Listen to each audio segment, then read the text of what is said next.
द्विषष्टितमं दशकं 62 गोवर्धनबलिः।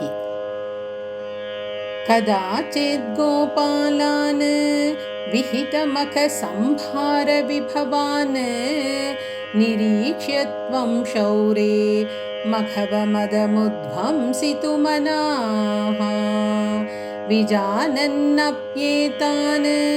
विनयमृदुनन्दादिपशुपान् अपृच्छः को वायं जनक भवतामुद्यम इति।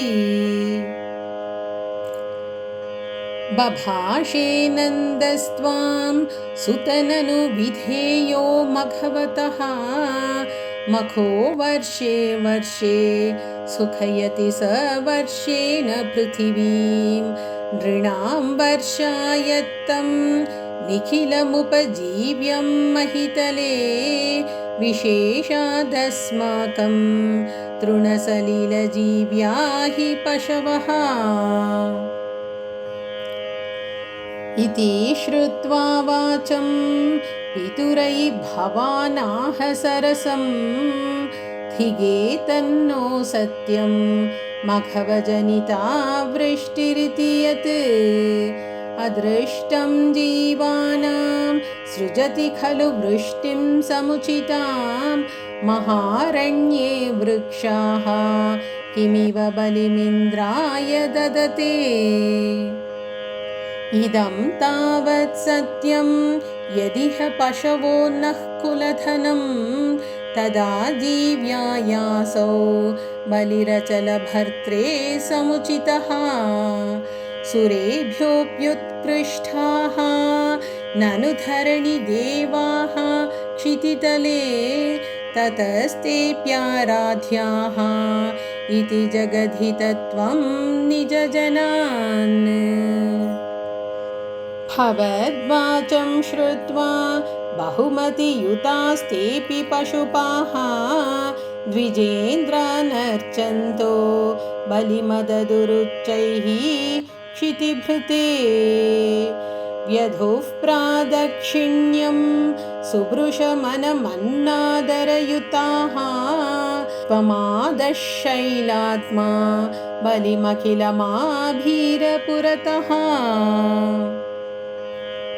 अवोचश्चैवं तान् किमिह वितथं मे निगदितं गिरीन्द्रो नन्वेषः स्वबलिमुपभुङ्क्ते स्ववपुषा अयं गोत्रो गोत्र द्विषिच कुपिते रक्षितुमलं समस्तानित्युक्ताः जहृषुरखिला गोकुलजुषः।